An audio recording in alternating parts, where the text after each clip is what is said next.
Bien, buenas tardes. Vamos a comenzar la clase del día de hoy sobre reacciones de hipersensibilidad. Primero necesito saber si me escuchan y si ven el PPT sobre reacciones de hipersensibilidad. Sí se Ya, escucha y sí se ve, doctor. ya, muchas gracias. Bueno, cuando comenzamos el curso y explicamos acerca de las propiedades del sistema inmune y sus características, se les dijo que el sistema inmune nos protege a través de la respuesta inflamatoria aguda o a través de la respuesta inflamatoria y en caso de virus induciendo lo que se conoce como estado antiviral. También se les dijo que había situaciones en las que la respuesta inflamatoria causaba daño, ¿no? Entonces las respuestas inflamatorias que son persistentes, que provocan, por ejemplo, el arribo de o la generación de infiltrados abundantes en células inflamatorias, ¿no? O que desencadenan reacciones violentas, causan daño a los tejidos y también pueden matar, ¿no? Como es el caso de la reacción anafiláctica. Bueno, ese tipo de respuestas persistentes que causan daño, ¿no? De una respuesta inflamatoria que no es adecuada, se conoce como reacción de hipersensibilidad, que puede ser causada por la presencia de algún agente extraño o también puede ser causada en situaciones de procesos autoinmunes, ¿no?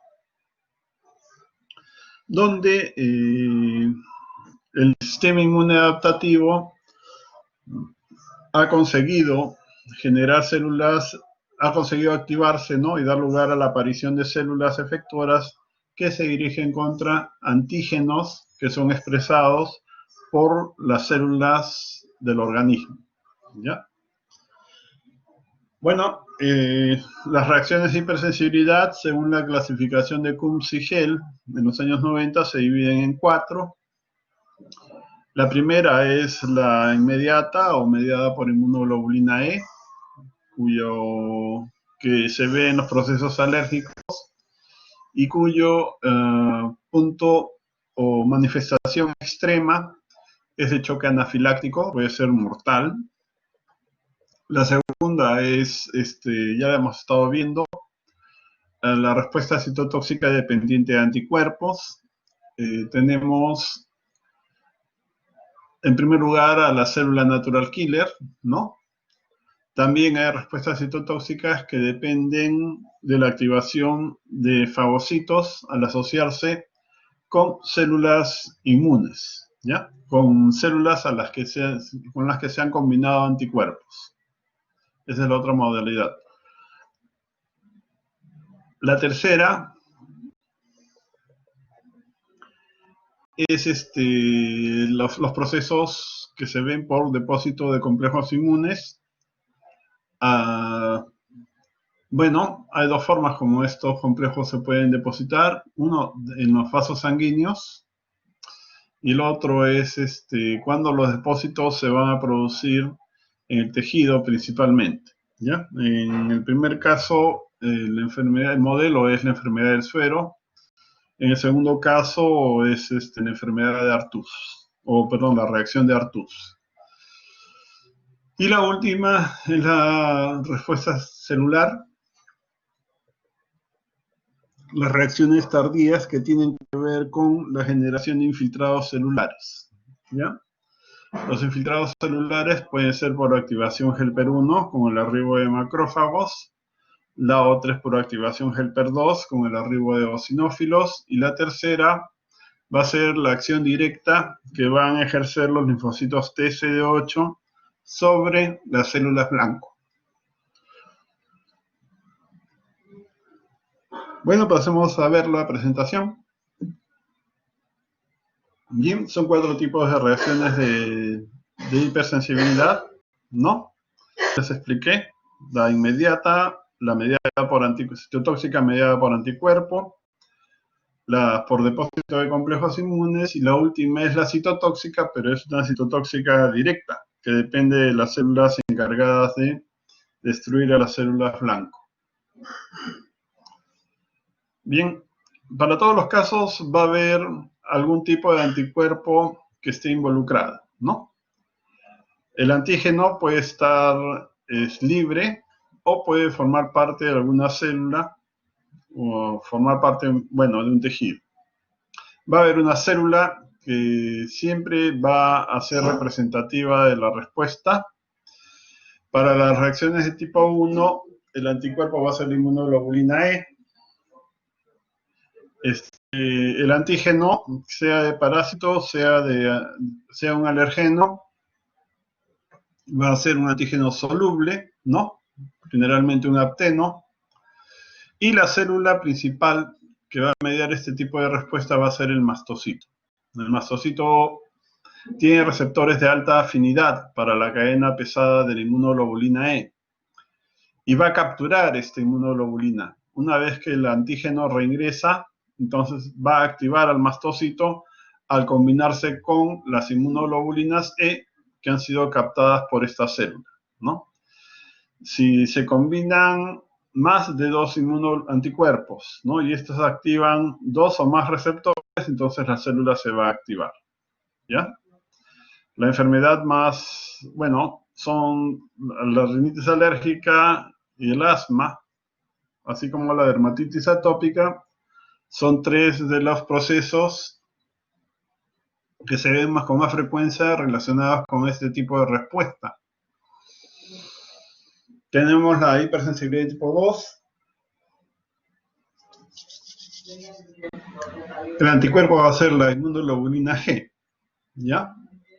Para el caso de la hipersensibilidad tipo 2, que es la citotoxicidad, o respuesta citotóxica mediada por anticuerpos, las células los anticuerpos se van a unir a células, ¿no? O a tejidos que contienen los antígenos contra los cuales se va a dirigir la respuesta. Bien, quienes van a ejercer la acción citotóxica van a ser células que tengan sobre su superficie de membrana receptores para reconocer la cadena pesada de inmunoglobulina G. Entonces, esto se ve, por ejemplo, en el caso de las trombocitopenias autoinmunes, donde la inmunoglobulina G se va a fijar o se va a combinar con las plaquetas, y estas plaquetas van a ser capturadas por los fagocitos. En este caso tenemos un macrófago que ha capturado a las plaquetas a través del anticuerpo, ¿no? Y la está fagocitando para después destruir, ¿ya?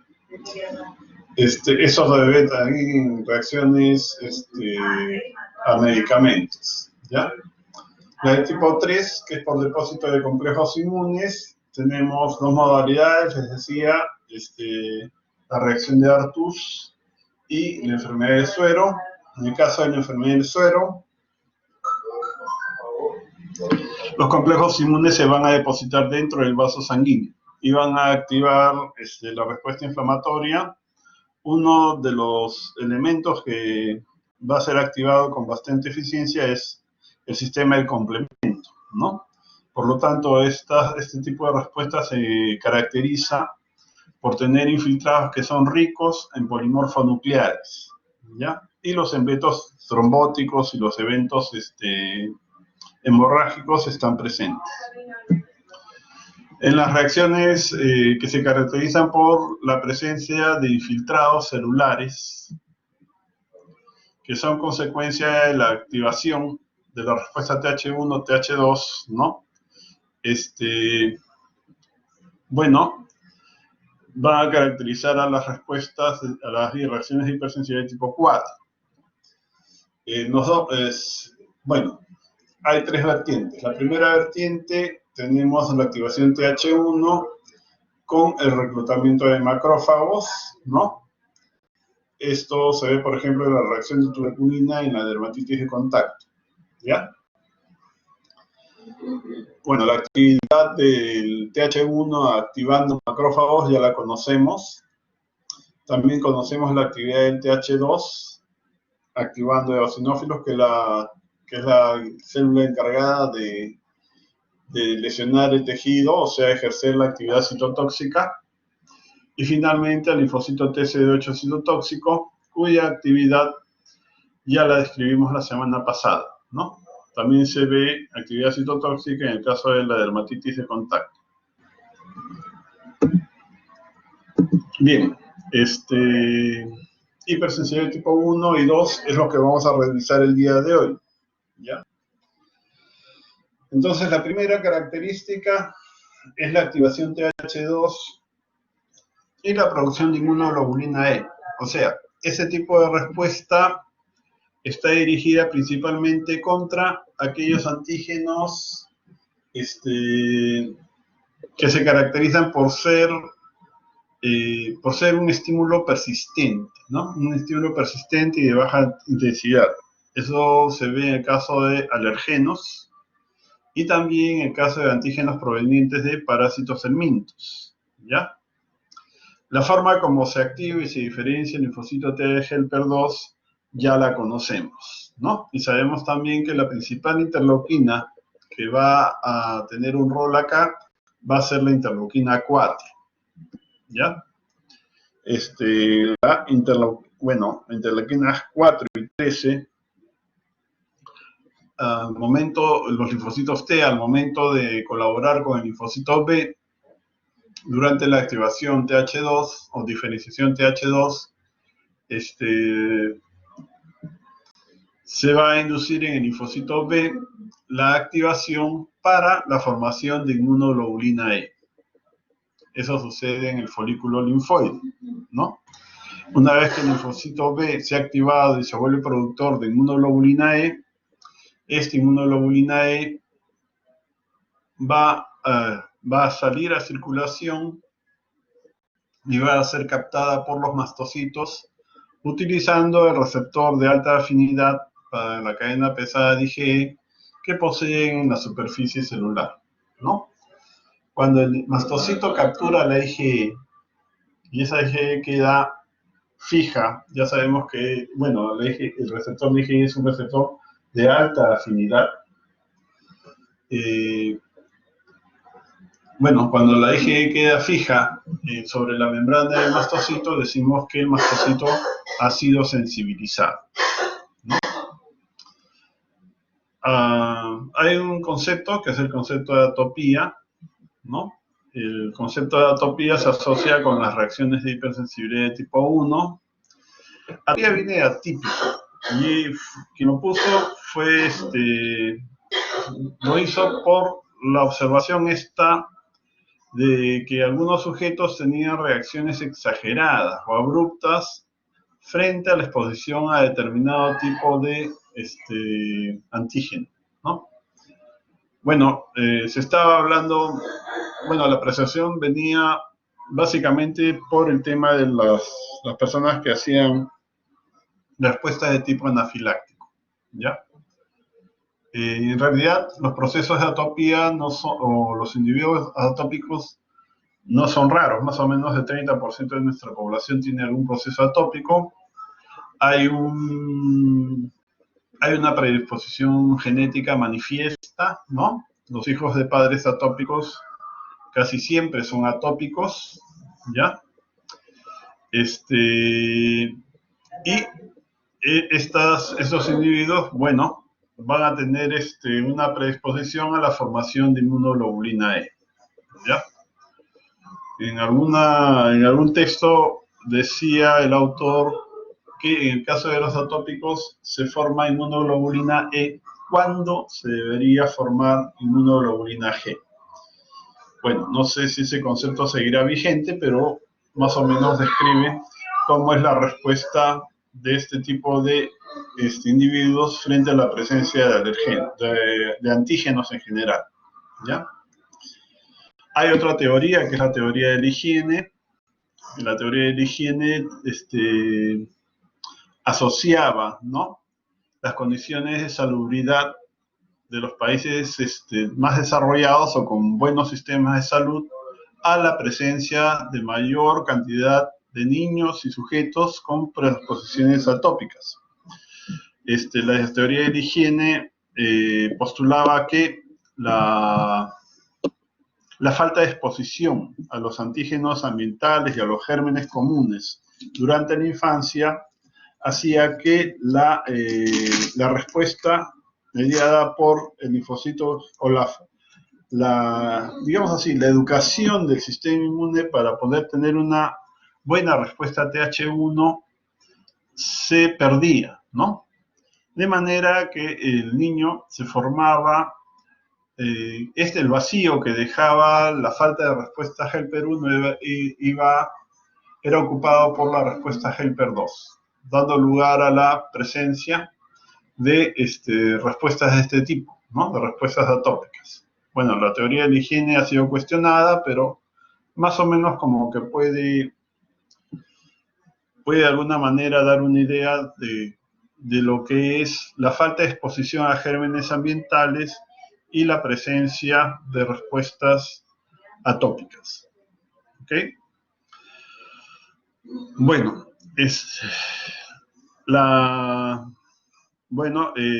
los linfocitos helper 2 son los que van a comandar este tipo de reacción, ¿no? Y una característica que va a tener son los cambios vasculares, o sea, las reacciones se van a caracterizar por edema, ¿no? La salida de fluido del intravascular al extravascular. ¿Por qué? Porque la célula que va a mediar la respuesta va a ser el mastocito. Y el mastocito, al activarse, va a liberar mediadores vasoactivos. ¿Ya? Estos mediadores vasoactivos rápidamente van a provocar la salida de fluido del intravascular hacia el extravascular, ¿no? Produciendo la instalación de un edema, que puede ser de instalación rápida, como es en el caso de la anafilaxis, ¿ya? Bueno, la reacción puede ser localizada a determinadas áreas también, o a determinados tejidos. En el caso de la rinitis alérgica, bueno, en la mucosa nasofaringea, ¿no? Lo mismo podemos decir del asma bronquial. Hay sujetos que hacen alergia a alimentos, entonces las manifestaciones se van a encontrar en el tracto gastrointestinal, ¿ya? Y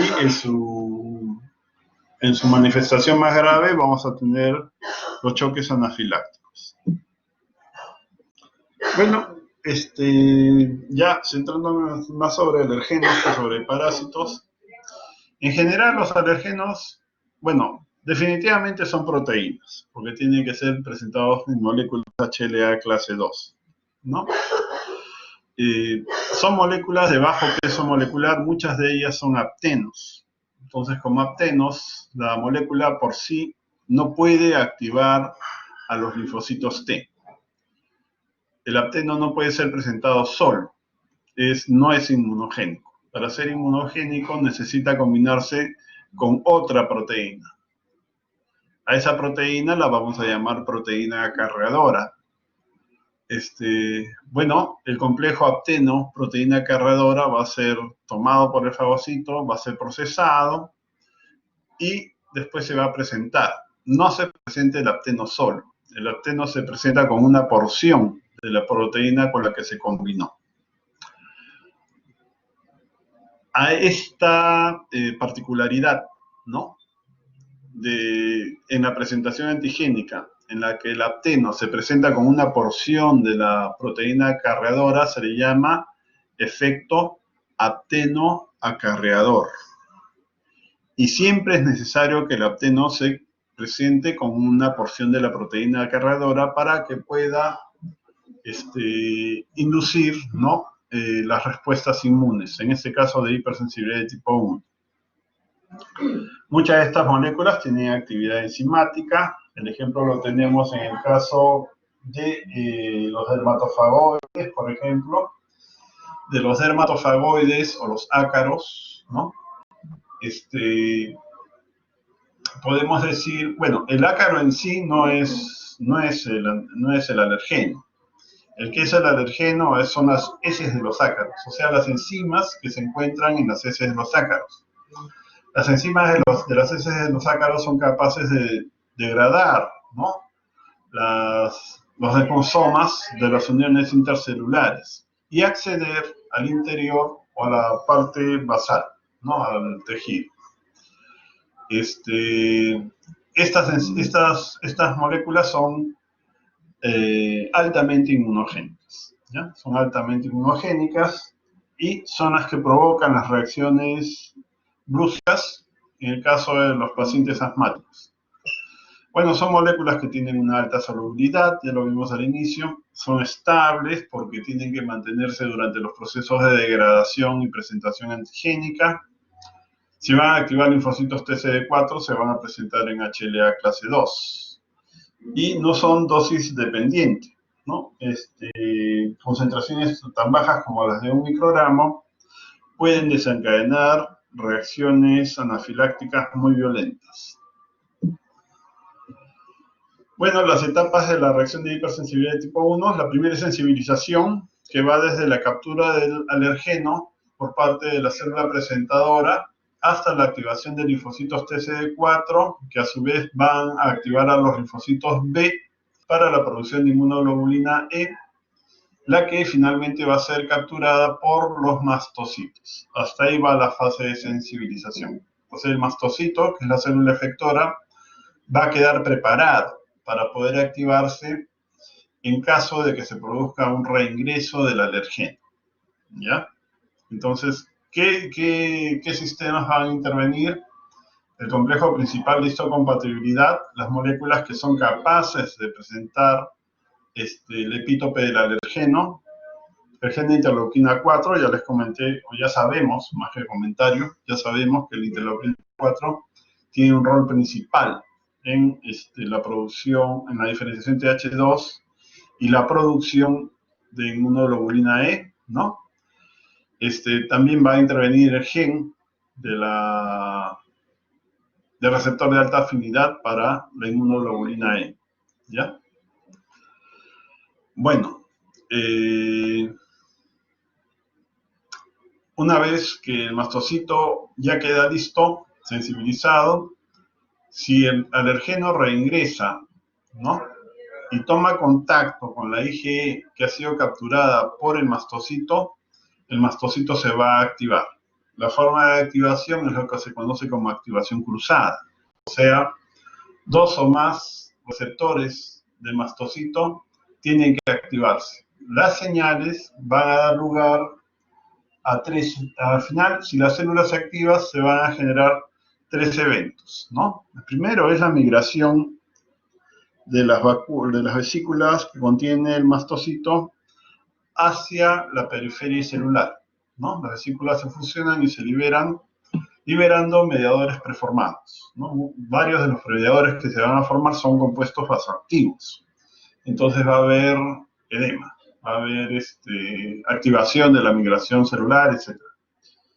El segundo evento va a ser la transcripción de genes para la producción de interleuquinas. El pool de interleuquinas que es capaz de producir el mastocito es variado. Tiene un perfil TH2 y también produce interleuquinas proinflamatorias. Y lo tercero es que se va a activar la vía de la fosfolipasa C-gamma, que trae como consecuencia la degradación de lípidos de membrana y la formación de ácido araquidónico. Como sabemos, después de esto, lo que queda es que el ácido araquidónico entre a sus vías de degradación, ciclooxigenasa, lipoxigenasa, para dar lugar a la formación de mediadores como proinflamatorios como prostaglandinas, leucotrienos y tromboxanos. Bien, en la fase efectora, ya es lo que se ve como consecuencia de la actividad de los mediadores que están siendo liberados por los mastocitos, ¿no? Lo primero es el cambio vascular, el edema, y después la instalación de la respuesta inflamatoria a nivel local. Bueno, el antígeno ingresa, es capturado por la célula presentadora, ¿no? Y bueno, y la célula presentadora va a activar al linfocito T. El linfocito T, ya sabemos que va a haber una población que se va a diferenciar a folicular, va a migrar a los folículos linfoides primarios para colaborar con la activación del linfocito B. El linfocito B es un fagocito, no nos olvidemos.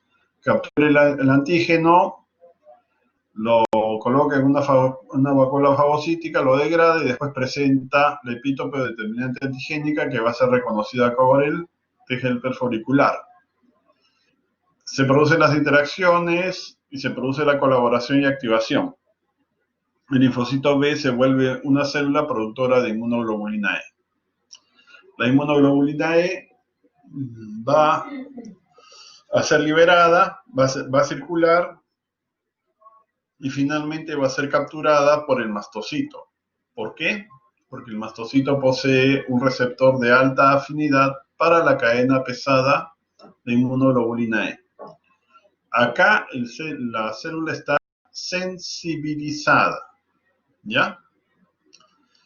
Hay dos tipos de mastocitos, los mastocitos de las mucosas y los mastocitos del tejido conectivo. Los mastocitos de las mucosas se encuentran mayoritariamente exactamente por debajo de los epitelios mucosos, particularmente en el caso del epitelio del árbol bronquial, ¿ya? Si el alergeno reingresa, ¿no?, y atraviesa el epitelio, va a tomar contacto con la IgE que fue capturada por los mastocitos, ¿no? Si se produce el contacto simultáneo con dos o más anticuerpos, se van a activar dos o más receptores. A eso se llama activación cruzada. La activación cruzada va a dar lugar a que esta célula libere sus mediadores preformados e inicie la transcripción de genes que tienen que ver con la respuesta inflamatoria y también inicia la degradación de lípidos para la producción de mediadores proinflamatorios, ¿no? Prostaglandinas, leucotrienos, tromboxanos, ¿ya? Bien, esta reacción puede limitarse, ¿no?, o hacerse persistente, ¿no? Si se hace persistente, puede entrar en una fase de reacción tardía, ya que se da a partir de la segunda o cuarta hora de exposición al antígeno. Bueno, la activación TH2 ya lo hemos revisado, no vale la pena que se lo esté repitiendo, ¿ya? No nos olvidemos que la interleuquina 4 tiene un rol principal en esto y el linfocito TH2 tiene sus factores de transcripción de linaje, entre ellos el principal, el GATA3, ¿ok? Ya sabemos sobre las interleuquinas 4, 13, las 5, cómo son, qué acciones tienen, ¿no?, qué características tienen. Sabemos que las 3 pertenecen a la familia de citoquinas de tipo 1 de 4 hélices alfa, ¿no? Y también sabemos cómo es que señalizan a través de sus receptores. Bien, producción de inmunoglobulina E. Bueno, las interleuquinas 4 y 13 tienen un rol importante, particularmente la interleuquina 4, y también se necesita de las interacciones CD40-CD40 ligando. O sea, van a haber dos señales. Una que va a terminar dando lugar a la formación de un RNA mensajero y otra que va a terminar de darle el empujoncito, digamos así, ¿no?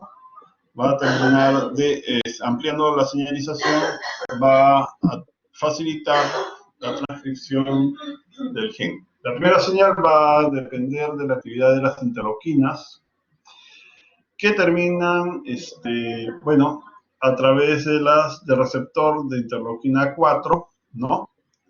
Y la activación del STAT6, y eso ya lo sabemos, ¿ya?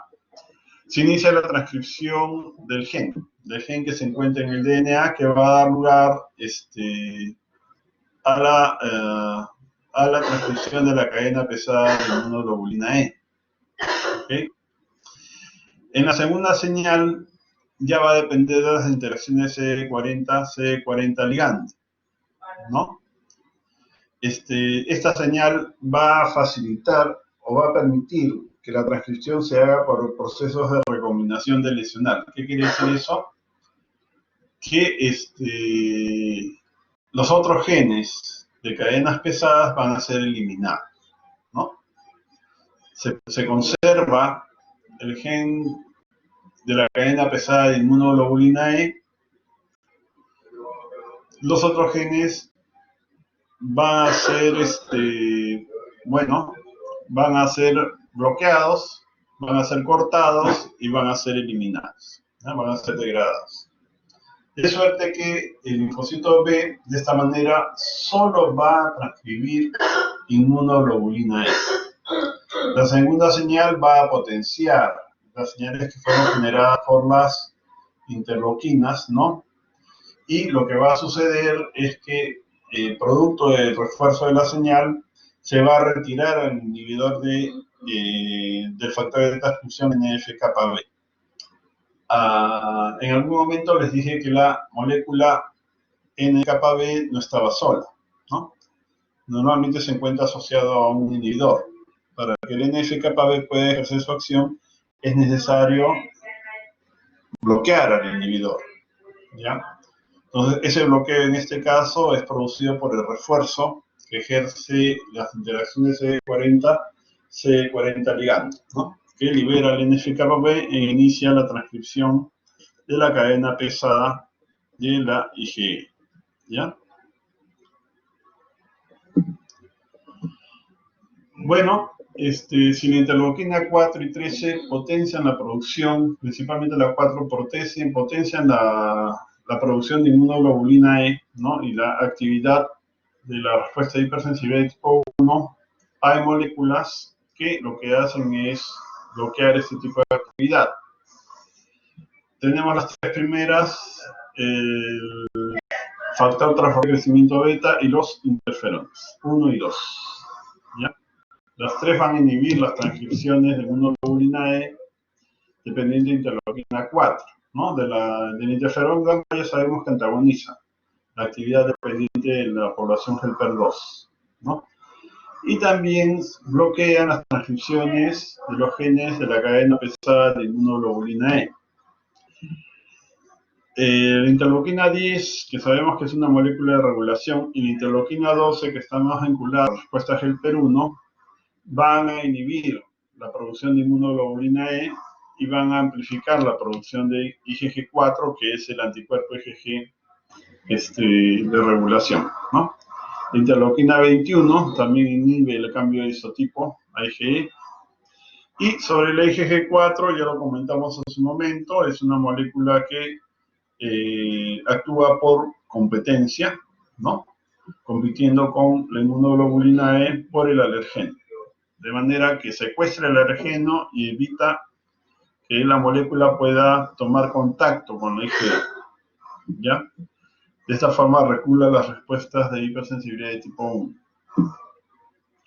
Bueno, de los receptores de inmunoglobulina E tenemos dos, ¿no? Uno de alta afinidad, que tiene una constante de disociación de 10 a la menos 10, es el receptor más afín de los receptores inmunes, ¿no?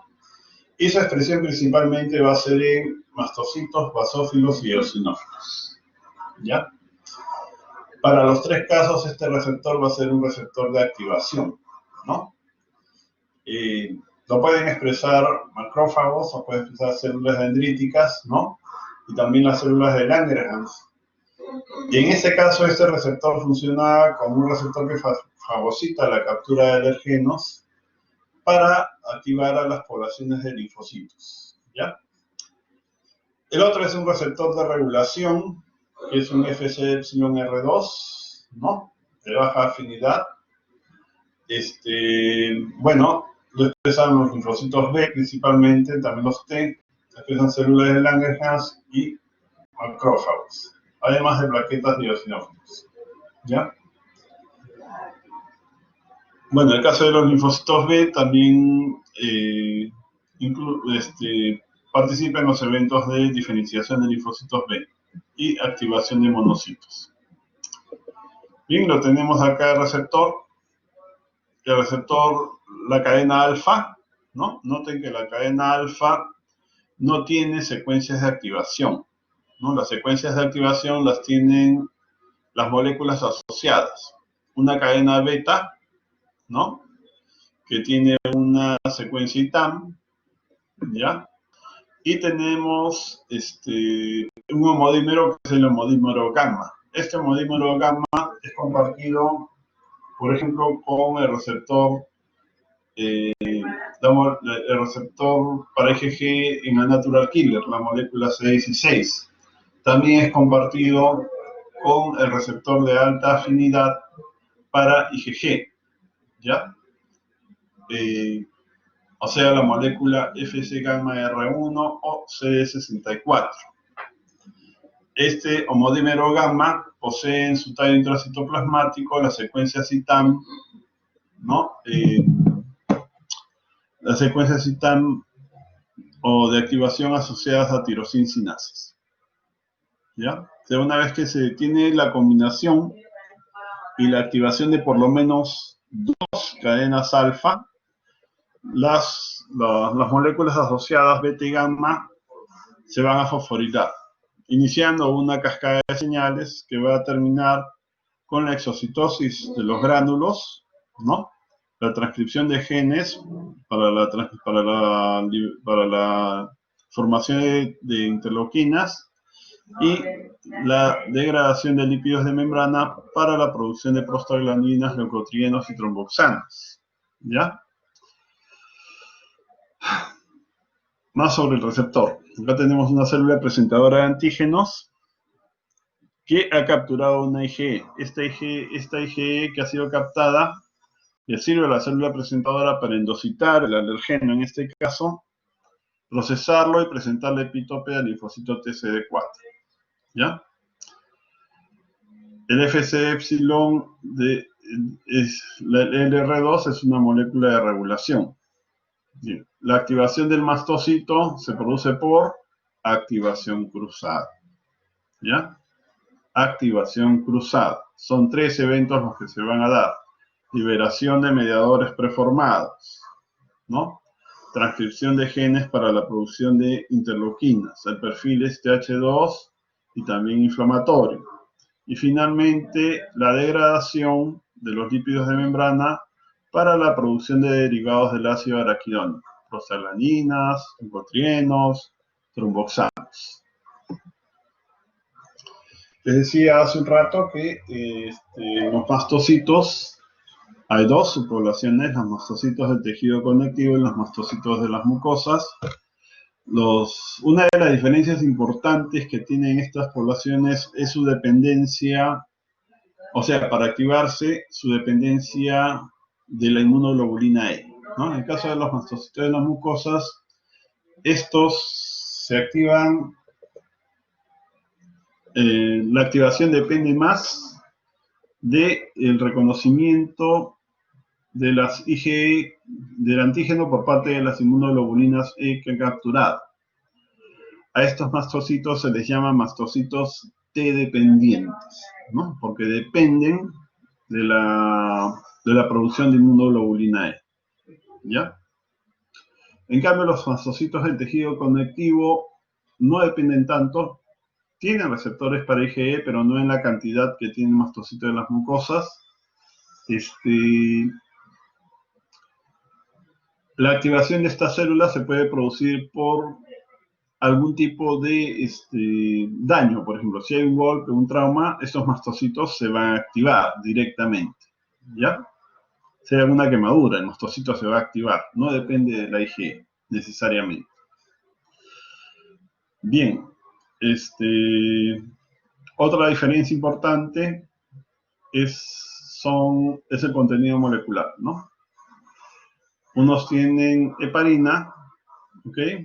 Y los otros tienen, bueno, lo del tejido conectivo tienen heparina y los otros dentro de sus gránulos contienen principalmente condroitin sulfato, en el caso de las mucosas, ¿ya?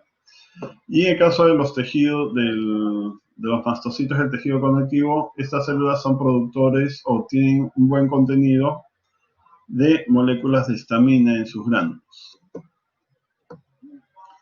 Bueno, las características, el tejido conectivo definitivamente va a ser ubicuo, ¿no? Está en todas partes del organismo. En cambio, el otro va a estar básicamente, les comentaba, exactamente por debajo de los epitelios mucosos, ¿ya?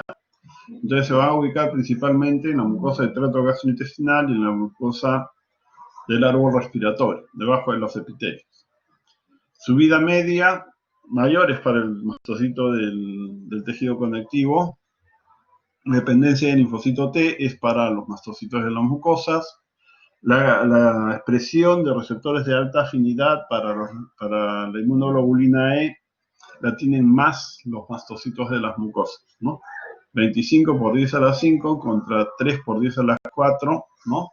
El mastocito del tejido conectivo. El contenido de histamina, ya se los comenté, es mayor en los mastocitos del tejido conectivo, ¿no? La IgE citoplasmática definitivamente va a ser mayor en el caso de los mastocitos de las mucosas.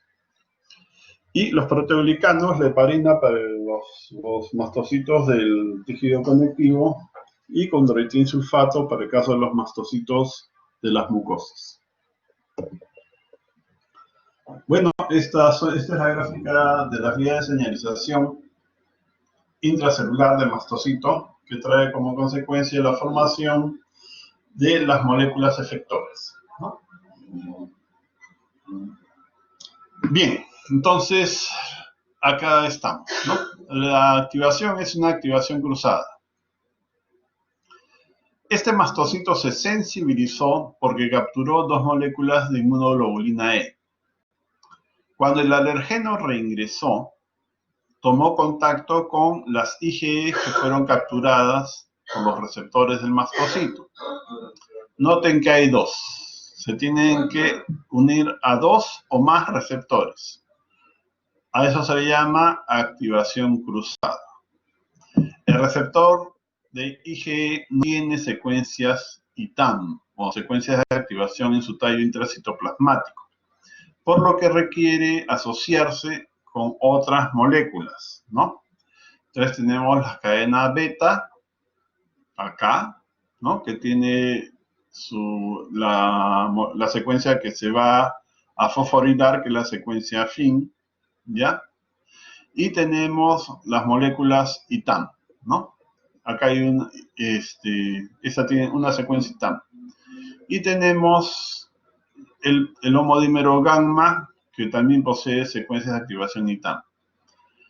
Bien, la activación activa a la molécula LIN. Bueno, lo que se va a ocurrir es una cascada de fosforilaciones, en resumen, ¿ya?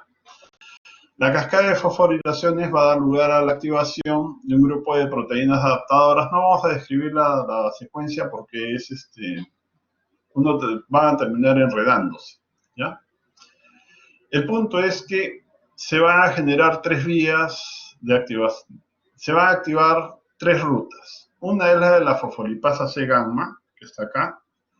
La otra es la de las RAS-MAPsinasas y la otra es la de la fosfolipasa 2.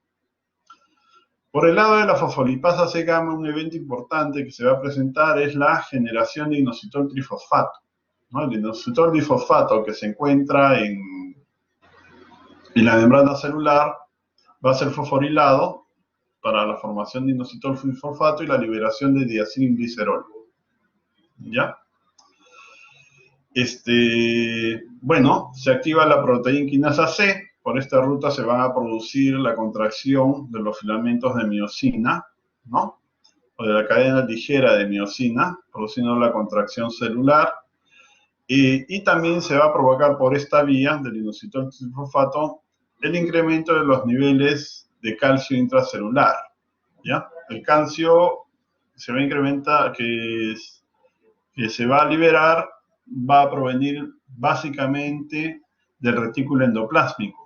También se pueden activar bombas que van a transportar calcio del extracelular hacia el intracelular. Bien. Bueno, ya en la semana pasada vimos que se expresaban moléculas que van a promover la formación o la fusión de membranas celulares. Entre ellas tenemos esta de acá, ¿no? La SNARE. En virtud de la actividad inducida por el inositol trifosfato, las vesículas que contienen los gránulos preformados van a migrar a la periferia y las membranas se van a fusionar. Al momento de fusionarse, la vesícula va a liberar su contenido. Las moléculas que son liberadas tienen actividad, son moléculas vasoactivas, son mediadores vasoactivos. Entonces, uno de los eventos más importantes que se va a dar a raíz de esto es la producción de edema, el incremento de la permeabilidad vascular y el edema que va a ser la instalación brusca, ¿no? Bien, por el lado del inositol trifosfato también, además se va a activar otra vía, que es la vía de las RAS-MAP-sinasas. Las RAS-MAP-sinasas van a dar lugar a la formación de factores de transcripción nuclear que van a terminar transcribiendo los genes para la producción principalmente de citoquinas, ¿no? Citoquinas que tienen un perfil TH2 y también un perfil inflamatorio. Aquí vemos que han puesto factor de necrosis tumoral. ¿Qué quiere decir? Que los mastocitos producen factor de necrosis tumoral. La otra ruta es la de la fosfolipasa 2. Por la vía de la fosfolipasa 2 se van a degradar los lípidos de membrana, ¿no? La fosfilicolina para la formación de ácido araquidónico y el resto ya es historia conocida, ¿no? El ácido araquidónico entra por sus vías de degradación, ciclo, lipoxigenasa, para la formación de mediadores lipídicos de la respuesta inflamatoria. Ya acá tenemos 4. Prostaglandina D2, leucotrieno C4, leucotrieno D4 y leucotrieno E4. ¿Ya? Bien, entonces son 3 los eventos que se van a liberar al final, ¿no? Generación de mediadores lipídicos, producción de interleuquinas inflamatorias y con perfil TH2 y la liberación del contenido de los gránulos preformados. Entonces, bueno, ese es un repaso. La parte de sensibilización: ingresa el antígeno, es capturado por la célula presentadora, el antígeno se presenta al linfocito T, el linfocito T se activa y se vuelve un TH2, ¿no? El TH2 colabora con el linfocito B para que éste comience a producir inmunoglobulina E, que es capturada por los mastocitos. El mastocito queda sensibilizado. Cuando el alergeno reingresa, activa en forma cruzada al mastocito y va a liberar sus gránulos, va a sintetizar interleuquinas y va a producir mediadores lipídicos proinflamatorios, ¿ya? El perfil de interleuquinas, les decía, es de perfil TH2 e inflamatorio, ¿no? Entonces, estas células van a producir interleuquina 6, interleuquina 5, interleuquina 4, la 5 y la 4 son TH2, ¿no? Factores estimulantes de colonias de granulocitos monocitos, factor de necrosis tumoral, interleuquina 5, eotaxina, ¿no? Estas moléculas, bueno, van a intervenir en la respuesta inflamatoria y van a promover la respuesta también TH2, ¿ok? Al final vamos a tener la instalación de una respuesta inflamatoria que, si no es regulada y se vuelve persistente, va a terminar produciendo daño al tejido. Bien, ¿qué enfermedades son las más frecuentes? Rinitis alérgica, asma, eczema atópico y los eventos más graves son los eventos anafilácticos. Bueno, de los mediadores preformados, ustedes los conocen mejor que yo. La histamina tiene 2 receptores, por lo tanto, tiene 2 tipos o 2 formas de ejercer su acción. En el H1, contracción de la musculatura lisa, la parte de intervención en lo que es el edema por la separación de las uniones intercelulares. El H2 tiene que ver con lo que es, bueno, la liberación de ácido en la mucosa del estómago, secreción de moco e incremento de la permeabilidad vascular también, ¿ya? Otros mediadores que se encuentran en los gránulos son la serotonina, también factores quimiotácticos, ¿no? Y la heparina. Dentro de los mediadores de Novo, bueno, como estas moléculas son producidas y su producción muchas veces es sostenida por un buen tiempo, se les llama sustancia de reacción lenta de la anafilaxia.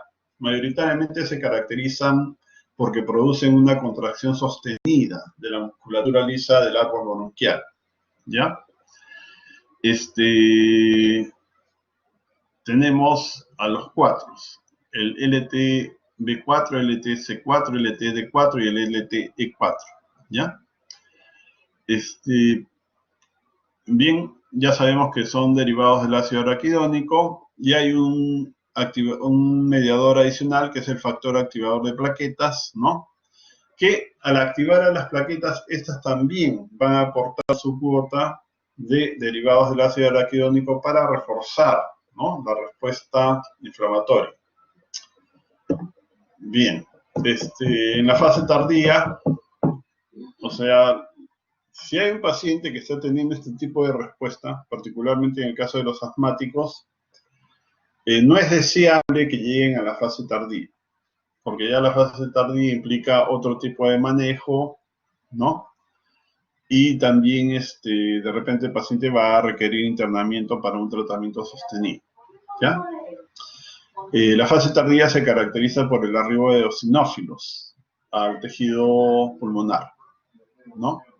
Y los eosinófilos al llegar van a liberar sus enzimas y van a destruir pulmón. La instalación de la respuesta inflamatoria de manera sostenida puede dar lugar a la formación de tejido linfoide terciario y la perpetuación de este tipo de actividad dentro del organismo, lo que es definitivamente indeseable, ¿ya? En el lugar donde se está produciendo la respuesta inflamatoria, bueno, se van a generar interleuquinas como las que tenemos ahí, ¿no? De perfil TH2 principalmente, ¿no? Interleuquinas 4, 5 y 13, ¿ya? Bien, entonces en la fase tardía de la respuesta inflamatoria se va a instalar una respuesta inflamatoria, ¿no? Acá tenemos citoquinas de perfil inflamatorio que van a terminar dando lugar a la generación de infiltrados de macrófagos, ¿no? Los macrófagos activados, bueno, van a producir interleuquinas inflamatorias, ¿ok? Y los macrófagos también van a colaborar con las respuestas citotóxicas porque van a liberar mediadores que son tóxicos para el tejido. Bueno, tenemos que las mismas interleuquinas, ¿no?, de perfil TH2 van a terminar induciendo el arribo de eosinófilos. Y los eosinófilos ya sabemos lo que van a hacer. Van a liberar metaloproteasas que son enzimas que van a terminar produciendo daño al tejido. Lo mismo sucede con los neutrófilos. Los neutrófilos se van a arribar porque va a haber producción de interleuquina 8, producto de la activación de los macrófagos. ¿Ok? Entonces, los neutrófilos van a llegar y se van a activar y van a destruir tejido, ¿no? Entonces, el infiltrado que vamos a tener en fase tardía no va a ser puro de eosinófilos, va a ser una combinación de un infiltrado celular que va a terminar produciendo daño y destrucción del tejido pulmonar. Bueno, ya comentamos un poco acerca de la anafilaxia y de los procesos atópicos. También comentamos cuáles son los 4 procesos principales, ¿no? En el asma se presenta un tipo de inflamación de tipo 2, ¿no?, que tiene que ver con la respuesta de tipo TH2, ¿no?, y está asociada también a las respuestas que son mediadas por las células linfoides innatas de grupo 2, ¿ok? La respuesta, bueno, se basa en los mismos mecanismos que se observan en las reacciones de hipersensibilidad de tipo 1. Se puede dar tratamiento para en los casos en los que el manejo con terapia adicional no es adecuada, o sea, los pacientes no responden a la terapia convencional, ¿ya? Bueno, acá tenemos la histología de un pulmón de un asmático. Como ven, muy diferente a la del pulmón normal, ¿no? Acá en el campo casi no se observa, son áreas libres. O sea, este paciente no hace intercambio gaseoso. Hay una hipertrofia evidente de la musculatura lisa, el epitelio mucoso está hipertrofiado y hay mucha cantidad de moco, comparado con lo que se observa en el normal, ¿no? Poco fibra muscular lisa, el epitelio, bueno, esta es una monocapa, ¿no? Y la cantidad de moco que se puede observar no es tanto. Igual los infiltrados celulares, acá hay un superinfiltrado celular, ¿no es cierto? Ojo, que una vez que se controlan los eventos, este tejido no va a volver a la normalidad. Este tejido siempre va a tener un infiltrado, o sea, un infiltrado mayor, una hipercelularidad, ¿no? Siempre va a haber una hipercelularidad y el paciente siempre va a estar más predispuesto a que se le presente en crisis, ¿ya? Bueno, el esquema tradicional del manejo del asma, si el paciente es un paciente que no es una persona que presente un trastorno severo, ¿no? Se puede recurrir a lo que le llaman estabilizantes de la membrana del mastocito. Entonces, entre esos estabilizantes tenemos la cromolina, ¿ya? Que bloquea principalmente la producción de los derivados del ácido araquidónico, ¿ok? Si esto no es suficiente y el paciente llega a ser una respuesta, si esto no es suficiente, puede ser necesario comenzar a controlar la respuesta inflamatoria. Entonces se agregan corticoides, ¿no? El tipo de corticoide depende del tipo de terapia que requiere el paciente. Pueden ser corticoides de uso de acción inmediata, como la hidrocortisona, ¿no? U otros, principalmente la dexametasona. El uso de corticoides tiene que hacerse de forma racional. La idea del uso de corticoides es bloquear la actividad de las interleuquinas que median la respuesta inflamatoria, ¿ya? Si esto no resulta y el paciente, por más corticoide que recibe y más apoyo que se le da, no responde, se puede recurrir a antagonistas de los leucotrienos, ¿ya? Estos antagonistas de los leucotrienos lo que van a hacer es evitar, ¿no?, la contracción bronquial persistente. Entonces, entre ellos tenemos el montelukast, por ejemplo, ¿ok?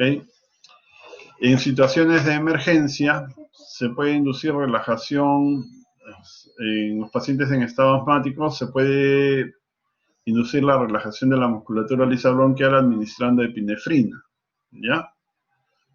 Y después también se puede mantener la relajación administrando teofilina. Ya, si todo eso no sirve y el paciente continúa cayendo en crisis asmáticas que no pueden resolverse, se puede recurrir al uso de anticuerpos, ¿no? Entonces, hay anticuerpos contra IgE y contra los receptores para interleuquinas que están asociadas con la respuesta de tipo 1. Entonces, acá en el mercado tenemos el omalizumab, que es un anti-IgE, ¿no? Y el anticuerpo está dirigido contra los dominios CH1 y CH2 de la inmunoglobulina, ¿ya?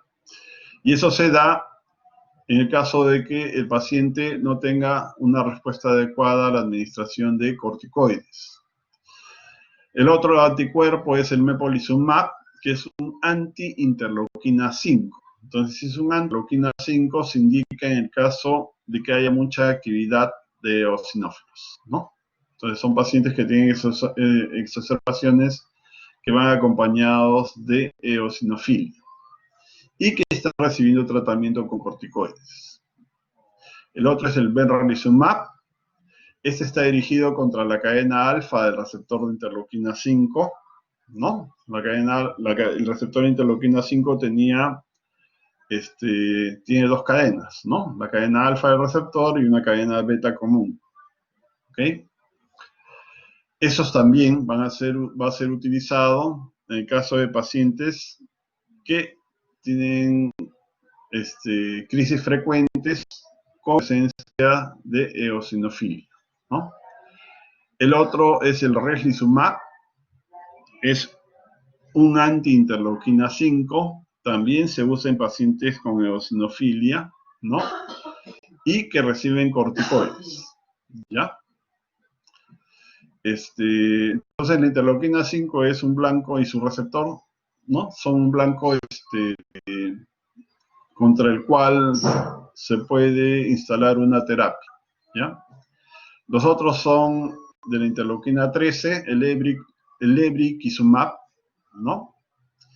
Que se va contra el epítope que se une al receptor de interleuquina 4, al receptor de interleuquina 13, ¿no? La cadena alfa del receptor de interleuquina 4, ¿no? Ya cuando hicimos interleuquina 13, vimos que el receptor estaba conformado por dos cadenas, la cadena alfa del receptor de interleuquina 4 y la cadena alfa 1 del receptor de interleuquina 13. En este caso, se bloquea la unión a la cadena alfa del receptor de interleuquina 4. Y se usa, primero hay que evaluar la concentración de esta molécula en suero, el periostin, ¿no? Si está muy alto, entonces se puede aplicar este receptor y se controla esperando que los niveles de periostin caigan. El otro es el tralokinumab, que está dirigido contra la cadena alfa del receptor interleuquina 13. ¿Ya? Igual, se usa en el caso de que los pacientes tengan niveles elevados de periostin en suero. ¿Ok? Y se va monitorizando posteriormente. Bueno, la anafilaxia es un evento de instalación brusca, ¿no? Que se caracteriza porque, bueno, en primer lugar, la instalación de un edema brusco y la complicación que se puede producir a varios niveles, ¿no? Tanto en el aparato cardiovascular como en el aparato respiratorio, en piel y mucosas, ¿ya? Y también en el tracto gastrointestinal. Uno de los agentes más sensibilizantes es el veneno de abeja, ¿no? También se observa en el caso de reacciones anafilácticas a medicamentos, particularmente a la penicilina, ¿no? A los beta-lactantes, ¿ya? Y también a alimentos. Ya les dije que una de las características de los antígenos es que desencadenan reacciones violentas que no son dosis dependientes, ¿no? Concentraciones de 1 microgramo pueden producir choques anafilácticos. Ya, de atopía ya lo comentamos al inicio, rápidamente. Y dentro de los trastornos atópicos, bueno, tenemos la rinitis alérgica y el asma alérgica. ¿Ya? Y hay también una gastroenteropatía alérgica. Hay al gluten, por ejemplo. Bueno, vamos a revisar hipersensibilidad de tipo 2. La hipersensibilidad de tipo 2 es la hipersensibilidad mediada por anticuerpos, ¿no? Es la reacción citotóxica mediada por anticuerpos. El mediador va a ser la inmunoglobulina G, ¿no? Y las células que van a mediar este tipo de respuestas son aquellas que poseen receptores para la cadena pesada de IgG. Ya tenemos macrófagos, polimorfonucleares, tenemos células natural killer principalmente, ¿ya? También lo puede mediar el complemento, ¿no? O sea, las moléculas CB del complemento y también las moléculas de 3B del complemento. Y hay una modalidad especial que es los autoanticuerpos. Los anticuerpos pueden combinarse con receptores o moléculas que median determinado tipo de actividad celular, normalmente, interfiriendo. Esto se ve, por ejemplo, en el caso de miastenia gravis, ¿no? Y en la enfermedad de Graves, entre otras patologías. Bueno, la respuesta citotóxica puede producirse, se va a producir cuando la IgG se combine con la célula, la IgG o complemento, se combine con la célula que va a ser destruida, ¿ya? Es un polimorfo nuclear, ¿no? Entonces, este polimorfo nuclear, al reconocer la IgG que se ha fijado a la célula, lo que va a hacer es liberar los gránulos, ¿no? Los gránulos que contienen las enzimas. Y también va a liberar las enzimas o las moléculas que son producto de la activación de la vía de estallido respiratorio. ¿Por qué? Porque en este caso no es posible que el polimorfo nuclear retire la célula y la incluya dentro de un fagolisosoma, ¿ya? Bueno, así está en el texto, cuando lo que se va a capturar es muy grande, ¿no? Y en este caso también está fijo al tejido, no es posible fagocitarlo, lo que hace la célula inmune es liberar las enzimas que se van a encargar de destruir a la célula blanco, ¿ya? Va a haber, el estímulo está afuera y va a haber una activación celular con una liberación extrínseca de los mediadores citotóxicos, ¿no? Que en este caso muchos son enzimas. Lo mismo va a pasar para el caso del complemento, ¿no? El C3b va a opsonizar a la célula blanca y estos van a ser reconocidos por los receptores para complemento de los fagocitos. Y también se va a activar y va a liberar moléculas que van a terminar destruyendo la célula, ¿ya? O sea, tenemos dos modalidades. Reacción citotóxica mediada por la cadena pesada de la inmunoglobulina G y la reacción citotóxica mediada por la molécula C3 del complemento.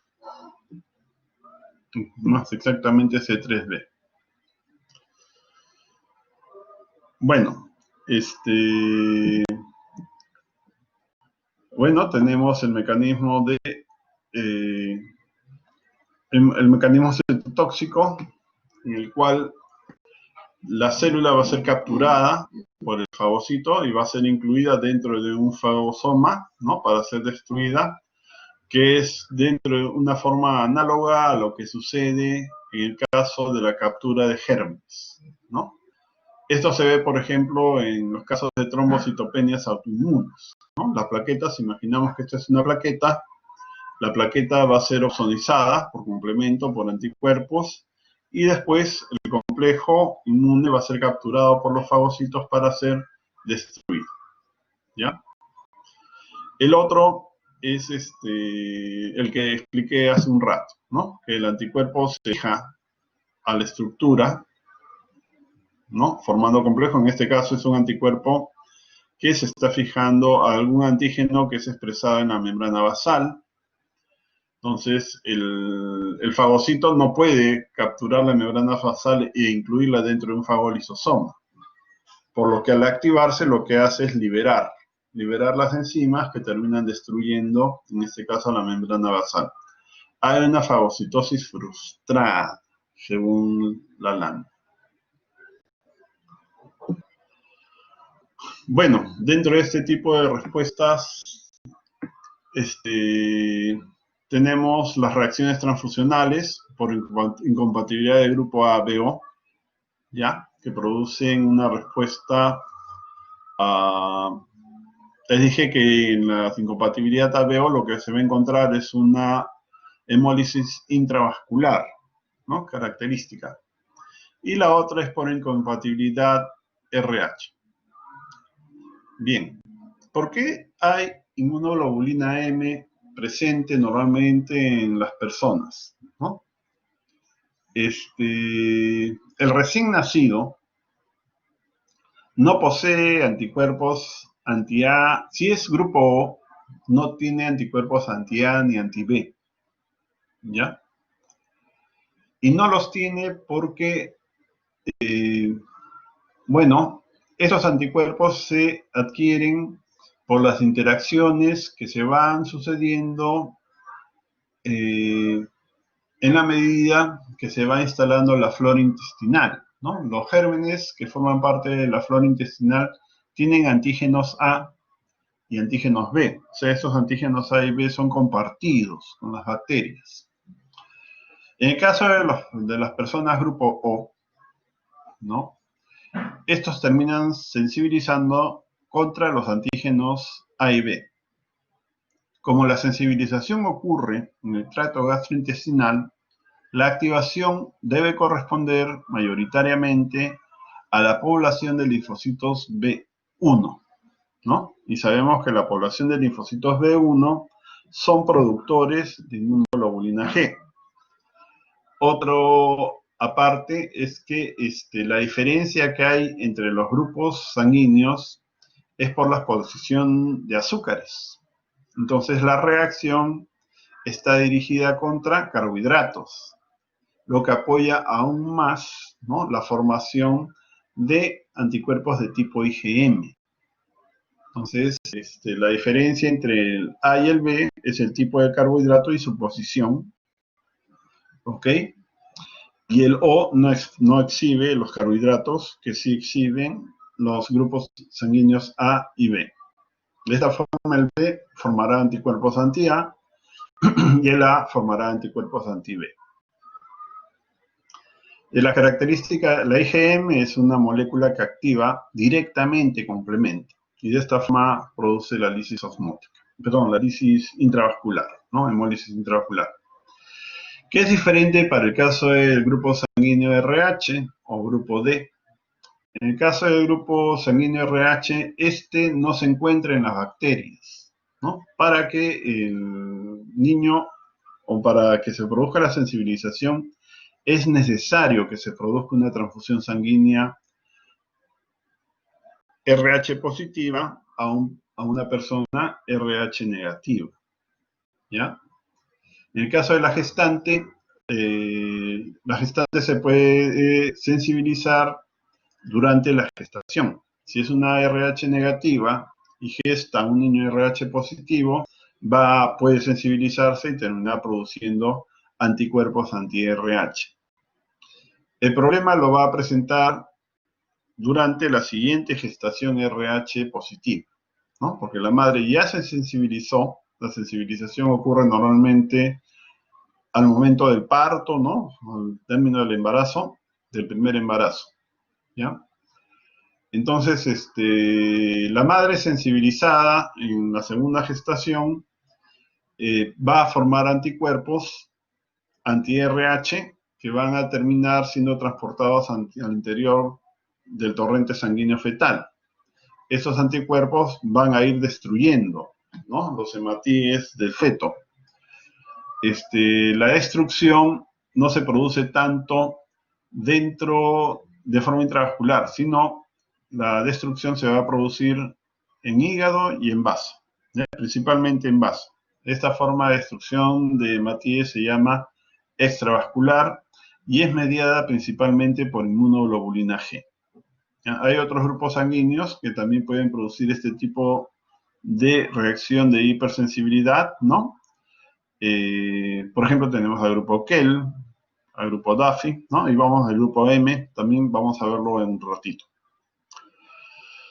Bueno, también se ve ese tipo de respuesta en el caso de reacciones hemolíticas, ¿no?, autoinmunes, en la púrpura trombocitopenia idiopática, el síndrome de Pastur, ¿no?, donde se presentan anticuerpos contra la porción no colágena del colágeno de tipo 4, el pésimo vulgar, donde se producen anticuerpos que van dirigidos contra las desmogleínas 1 y 3 principalmente, ¿ok?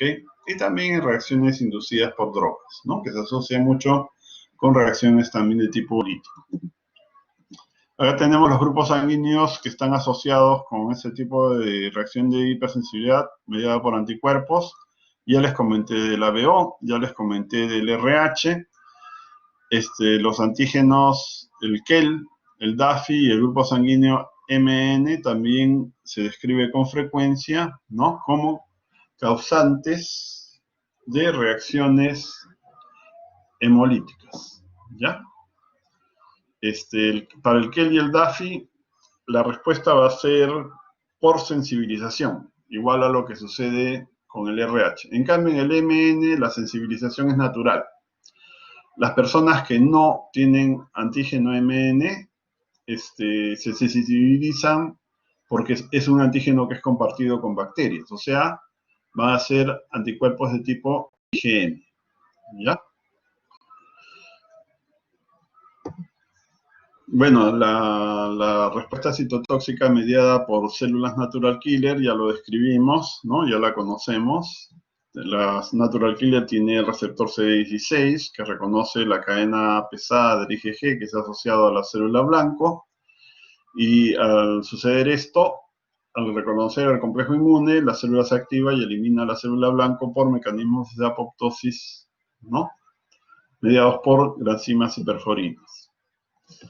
El otro proceso patológico es la miastenia gravis, donde se forman anticuerpos que están dirigidos contra el receptor de acetilcolina, ¿no? Que van a interferir con la transmisión sináptica y en la medida que la enfermedad va progresando, se va tornando más grave, pudiendo producir parálisis de los músculos respiratorios, ¿no? Y llevando al paciente a la muerte.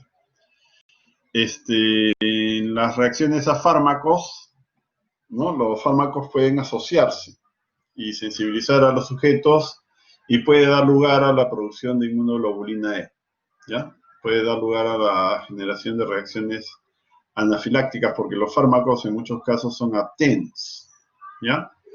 En otros casos pueden asociarse a hematíes, ¿no?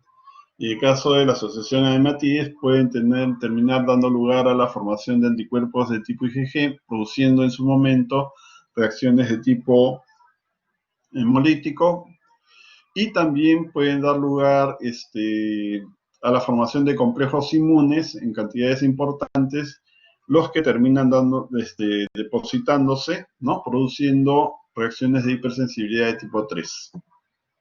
Bueno, el síndrome de Goodpasture se forman anticuerpos contra la porción no colágena del colágeno tipo 4, y lo que se observa, bueno, ese es un glomérulo que ya está destruido, lo que se observa es un tipo de depósito especial, bueno, un patrón particular, digamos, de depósito que se llama patrón lineal, ¿no? Que es diferente al patrón granular que se observa cuando hay depósitos de complejos inmunes en glomérulo. En este caso, el anticuerpo está formando complejo con la membrana basal, ¿no? Toda la membrana basal ha sido tapizada, así, digamos, por anticuerpos, antimembrana basal. En el otro caso, lo que se forma son depósitos de complejos inmunes, ¿no? Que se van a depositar en diferentes zonas del glomérulo, dando la sensación de la formación de gránulos, ¿no? Un depósito granular. Bien, hasta aquí llegamos. Ya, bueno, no hay preguntas, ¿no? Espero no haberlos cansado mucho. Esta teoría sí es larga. Bueno, preguntas, supongo que no hay preguntas.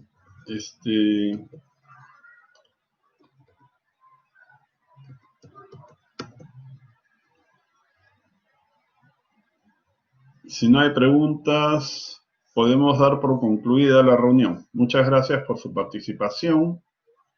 Ya nos vemos la próxima semana a las 4. ¿Ok?